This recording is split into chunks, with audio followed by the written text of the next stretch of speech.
एक बात तो पक्की है कि ये जो एजुकेशन सिस्टम है वहाँ से मैंने इतना नहीं सीखा जितना कहीं और से सीखा। तो कहाँ से सीखा? वो मैंने सीखा स्पोर्ट्स से।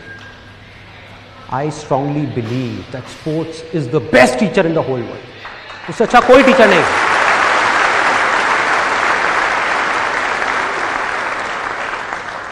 और यहाँ पर एक छोटा सा कन्फेशन है, मैं कहीं पर भी ये नहीं कह रहा कि जो एजुकेशन है वो इम्पॉर्टेंट नहीं है। एजुकेशन बहुत इंपॉर्टेंट है, उसके बिना आप सर्वाइव ही नहीं कर सकते इस दुनिया के अंदर।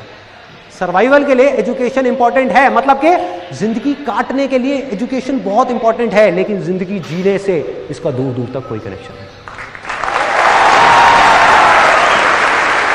जिंदगी जीने के लिए जिंदगी को समझना इंपॉर्टेंट है, एक लर्निंग एटीट्यूड होना इंपॉर्टेंट है। आप में से कितने लोगों ने स्टीव जॉब्स की स्टैनफोर्ड कमेंसमेंट स्पीच देखी?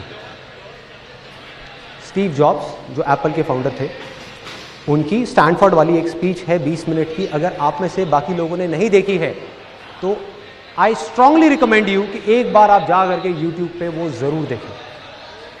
तो अपनी उस स्पीच में वैसे तो उन्होंने बहुत सारी बातें कही और सारी ही कमाल की थी, लेकिन एक बात उन्होंने कही, वो थी कनेक्टिंग द डॉट्स के बारे में। कि डॉट्स को अगर आपको कनेक्ट करना है, डॉट्स क्या हैं? आपके लाइफ के छोटे छोटे एक्सपीरियंसेस हैं जो जब हो रहे होते हैं तब उसकी कोई इंपॉर्टेंस नहीं होती।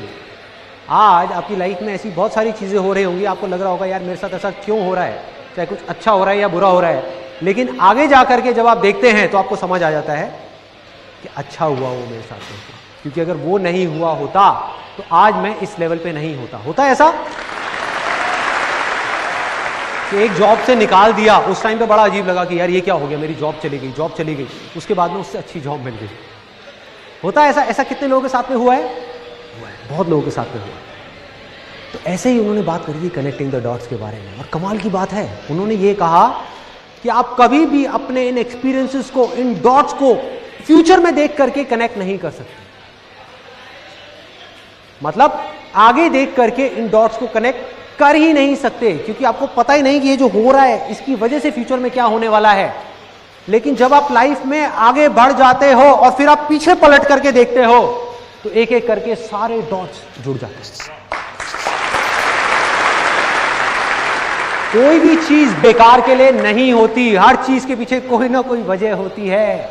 हम इस समय नहीं देख सकते, बाद में समझ आ जाता है।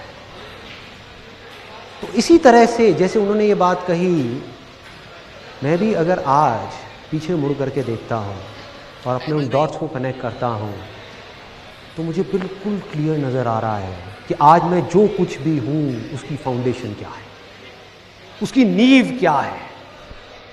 जब मैं करीबन 7 या 8 साल का था तब मेरे फादर ने मुझे एक गेम गिफ्ट किया, चेस। उसके बाद में मेरे सर पे ऐसा भूत सवार हुआ करीबन 7 या 8 साल के लिए, तब मेरी एज होगी करीबन 7-8 ईयर्स। उसके बाद में करीबन 14 से 15 साल की एज तक मैं डेली मिनिमम 2 से 3 घंटे चेस खेलता था। कभी अपने फादर के साथ, कभी अपने फ्रेंड्स के साथ में, और पागलों की तरह खेलते थे हम। मतलब कि क्या कर रहे हैं कि अगर शाम को खेलना शुरू किया, 3 घंटे हो गए और चेस की गेम बीच में अटकी हुई